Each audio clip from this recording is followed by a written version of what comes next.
bargaining power. We can look at what's going on. What up, though, y'all? How you living? Hold on.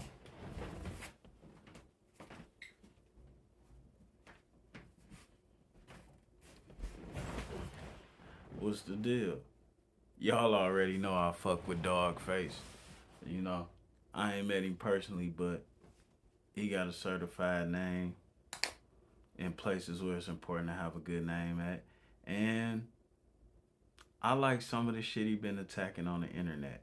Now, one of the issues that he spoke up on was this whole QCP thing. One of the CEOs from Quality Control, you know what I'm saying, who just so happened to be a snitch, which was kind of weird because a lot of people on his label antagonize people who told. Now, instead of him being an upstanding citizen in the beginning and letting us know that he was a guy from the hood who been involved in situations and chose to handle them differently, he didn't. And I don't know if this was intentionally or unintentionally. He ran around with guys who antagonized people who made statements, took the stand, so on and so forth. Now, me personally, i.e., me, Juan-O, as a legit person, I don't condone snitching. As a street dude, I didn't condone snitching. I'm just not with it.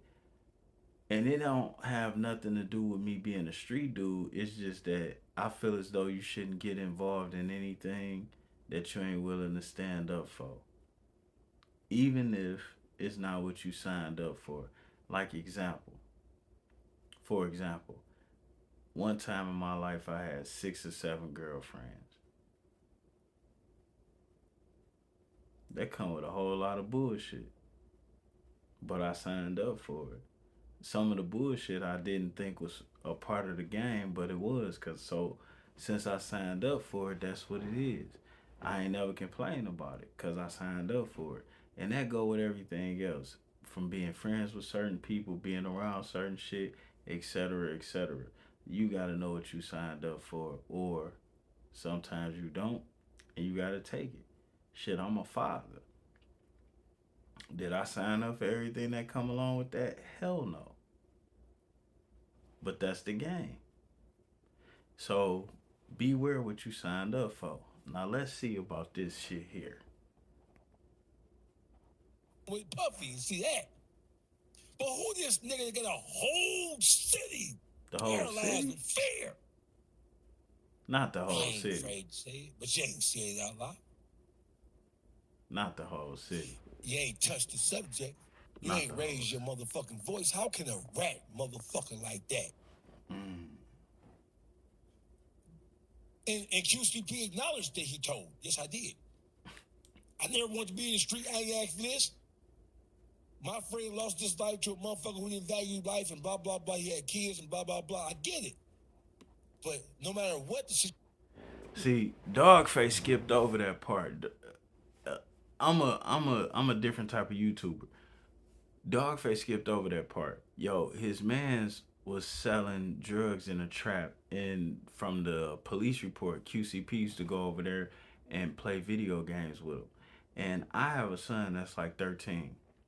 And what I tell him and what I try to explain to him is when you go and introduce yourself into areas and surroundings where certain things is going on, you are accepting what comes with those surroundings. When you got a friend that's a gangbanger, and I'm not telling you don't have a friend that's a gangbanger, I'm telling you to watch your relationship.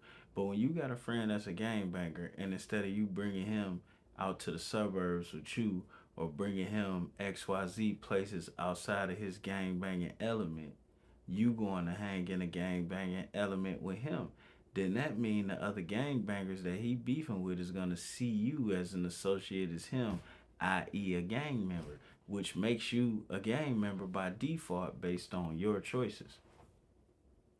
QCP was hanging out in somebody's spot when this situation took place, and his friend was conducting business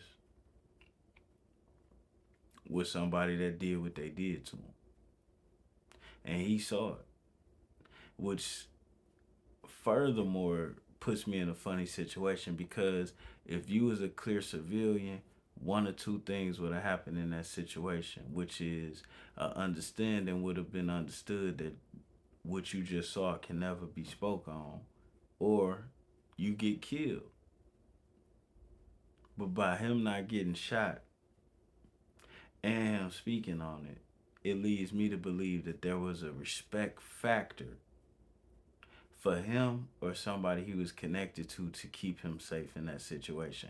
But that's just my view as a nigga that sold drugs for a living for more than 10 plus years.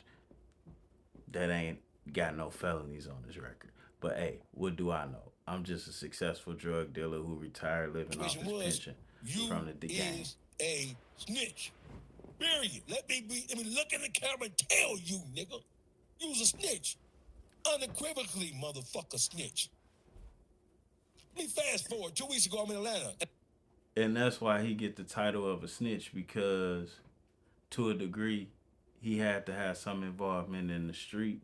And after his homie was killed, he was willing to antagonize, point out, follow, etc., by his own admission, the guy who did the murder, which further leads to the suspicion that he may have been involved in the streets more than he lets on about this particular situation, because he knew who the guy was and the guy knew who he was. And obviously they knew who each other was more than just you the dude that was there when I shot that motherfucker.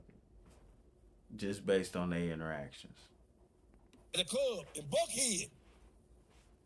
In Buckhead. Whiskey Mistress. I'm in the club and there's 7, 8 of us. It's 5 cars. For those of y'all that don't know, Buckhead is a small part just outside of Atlanta, upscale town.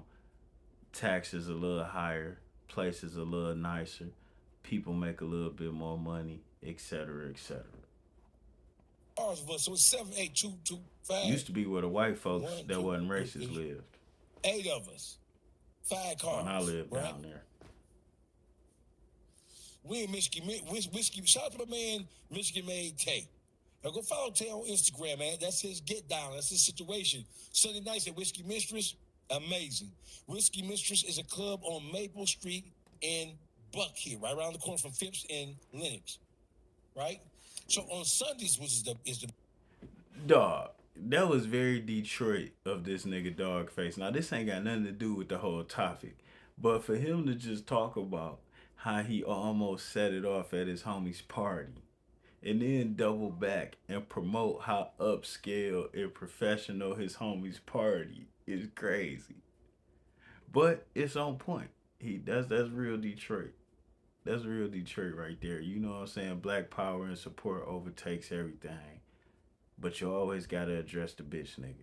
So I'm not gonna hate him, but I'ma laugh and acknowledge and feel real Detroit about what he just did right there, because that's real Detroit it's right the there. craziest. Like I said, it's Sunday. So this was 2 weeks ago today. On Sunday, on that We gotta particular refresh Sunday, my 2 weeks drink. ago today, I'm in there with my people. We having a good time, laughing, joking. The club is over with at 12. So about 11:30, 11:45, most of the people start to file out to get the fuck on because it's real congested down there in Buckhead. You know what I'm saying? You have to get the fuck on. No violence, no trouble, no drama. None of that shit. Real sexy place. NBA players, NFL players, the top producers, some of the top rappers, not just from Atlanta, but all they may come to Atlanta. Whiskey Mistress is one of those spots you can go to where ain't be no drama, no issues, no none of that kind of shit. Real Okay. grown and sexy, vibey type atmosphere. You know what I'm saying? So listen, we walk it out.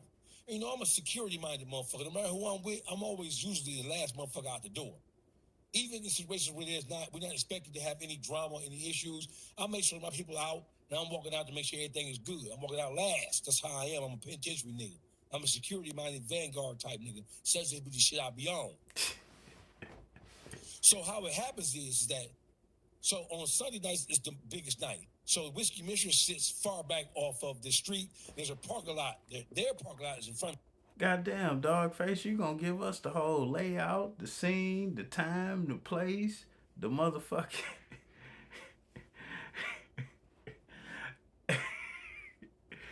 You could tell he don't drink or smoke.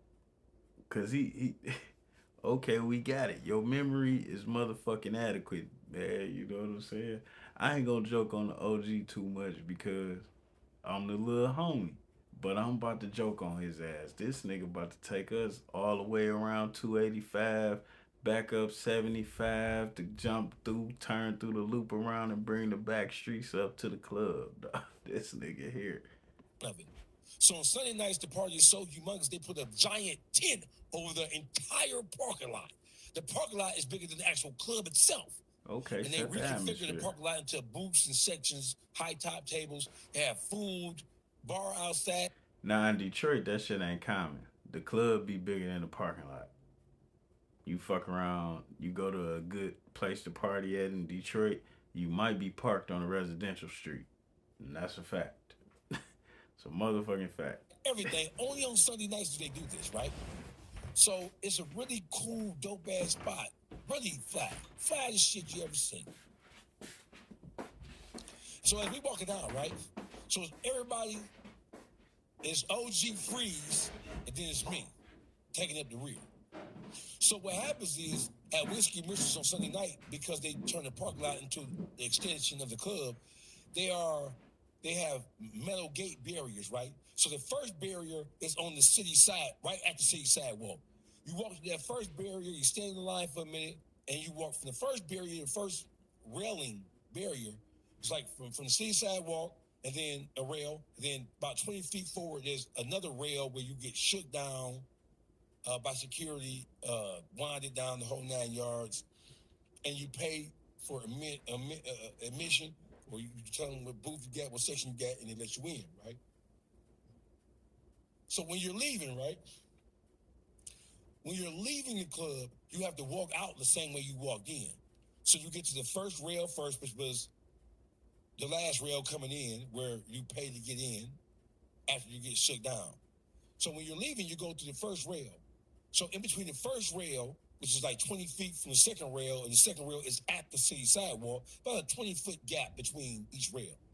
When you're leaving, you have Atlanta PD or APD officers, Atlanta police officers, right there at the gate leading right. You take one step over past the gate, you're on the city sidewalk.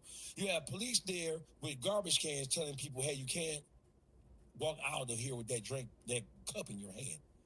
So you have an option. You can drink it, throw it in a trash can, or you can just pitch it, the whole thing, without drinking it. But you're not walking out of that gate. These are not security. These are Atlanta police officers right here. Just to make sure it's orderly. People ain't gonna get mad about being forced to drink out or make a decision about their drink. So it's APD officers, 2, 3 of them, right? This night it was like 3 officers standing right there. So as I'm walking out of the first gate, right? Walking towards the second gate, I hear somebody say, hey, let me holler at you, right? The music is over. Ain't no noise being made, so it's obvious, that. So I turn around just to see.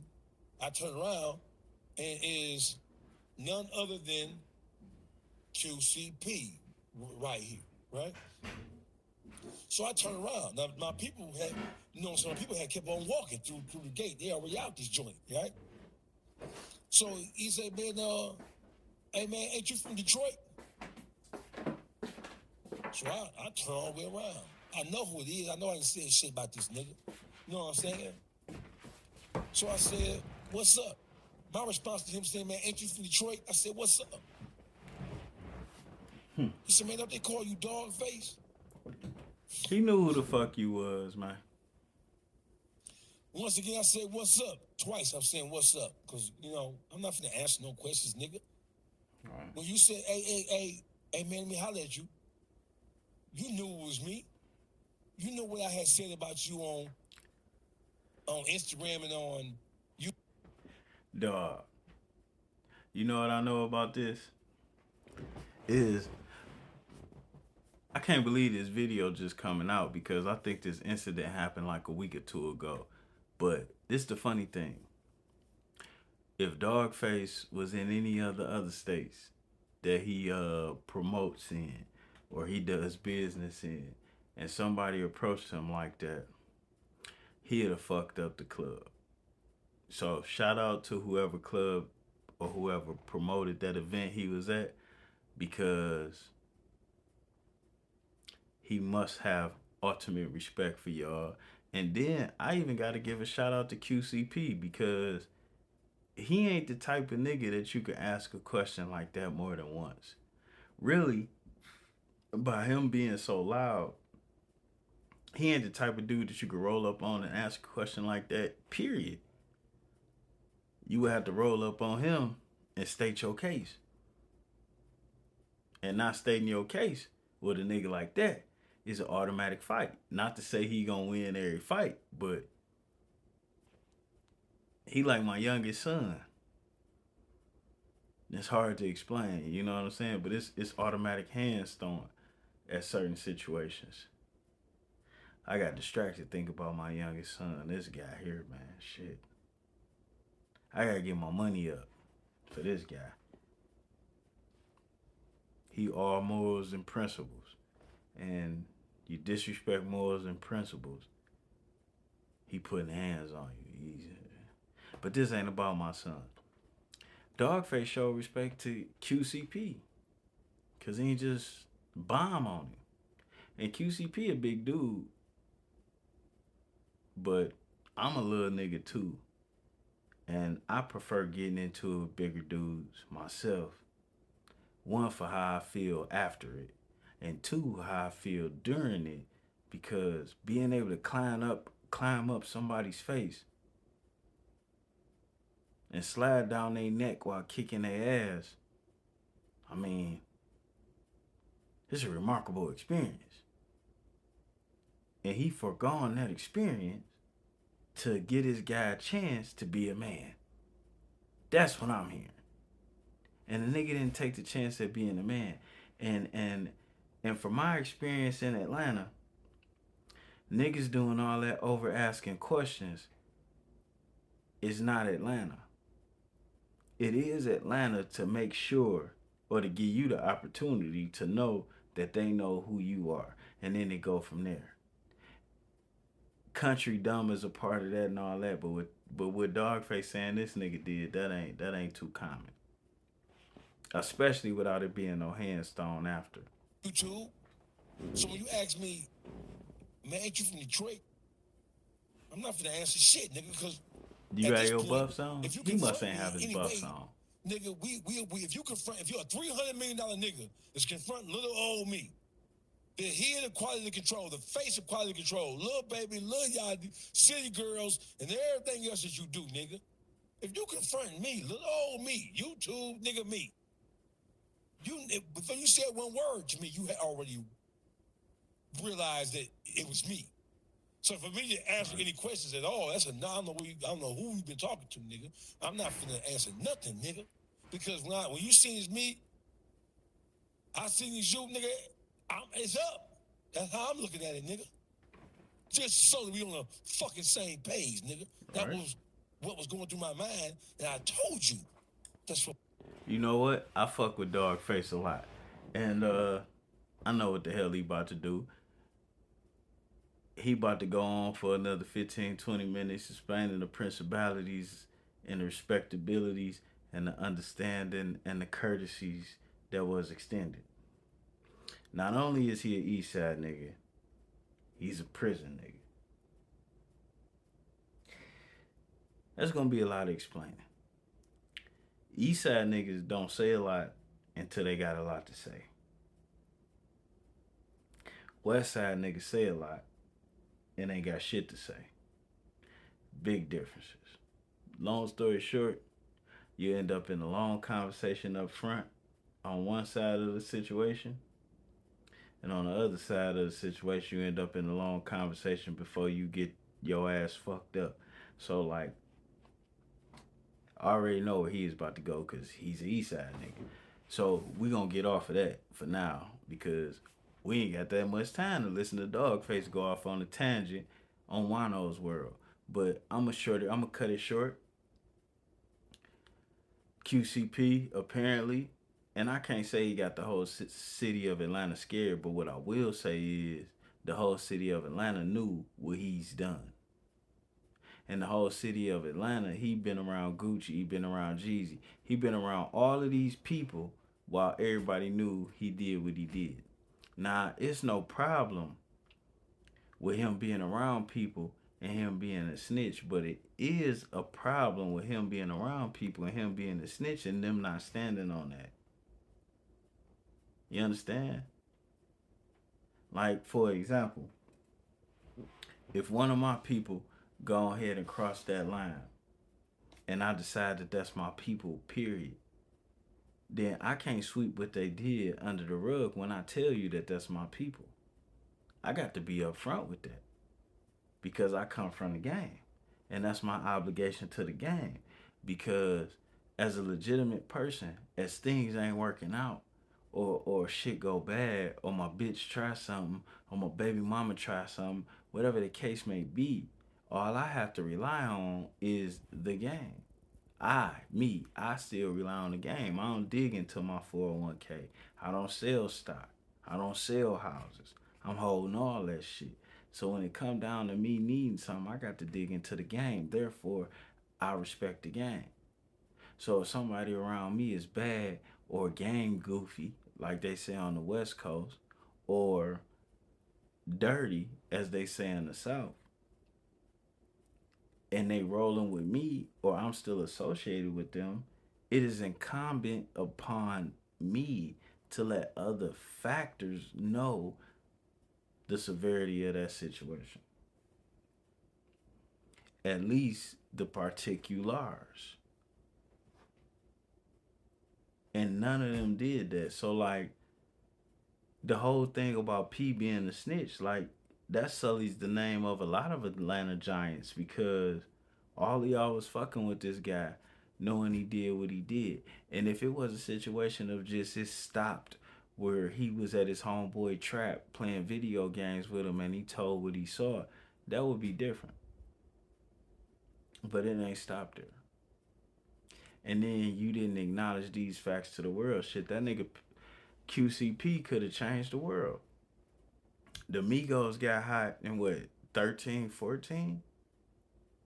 And if it was known how they CEO handled shit like that he was involved in that he didn't want to be a part of, he probably could have saved a lot of lives in Chicago at least. Because there's a lot of motherfuckers like that in Chicago that's around shit that they don't want to be involved in, but they don't know what to do. He could have been a leader, but that ain't what he chose to do. He chose to sign people and keep promoting and selling a certain type of image. You know, they took Lil Baby out the street. He ain't want no rap money. Took him out the street, got him doing what he doing. That shit won how it won. So it's like you pimping us street niggas. And most of us street niggas that got what we supposed to get out the game, we ain't really respecting that. We ain't really respecting that. Shout out to Dawgface. Watch yourself out there in ATL. Obviously, you already connected, respected, and protected. But you know this is slippery slope. Fuck around, have a tour bus down there looking for niggas. Like, and we gonna keep it all G. But we do need to keep it all G. And QCP, man, if that's what you did, why you can't tell these kids how to avoid that? Why you can't go ahead and preach to these kids about how to handle that when you handle that? Because of niggas like you, I have issues with my sons and my nephews. You know, they find themselves a partied or around certain things that they ain't a part of, and then it come down to, well, am I supposed to tell on them? Am I supposed to take trouble, etc., etc.? See, I never been in that situation because I'm real selective about who I hang with. But for guys like you, that's not selective about how you hang with, who you hang with. Your knowledge on these situations from an honest perspective is needed. So some of us fathers know what to tell our sons. But instead, you rather be fake on the topic. And that's why you need to drop it. And on that note, I'm out this bitch, dog. And I don't give a fuck how much money any of us make from doing what it is we do. We gotta be honest about what it is we present to these kids. And then we gotta be honest with ourselves. Cause when you look at some shit like a $300 million sale and you own 50% of the company, That's you getting 150 and being taxed. And then anybody who has ever sold something for real money know one thing.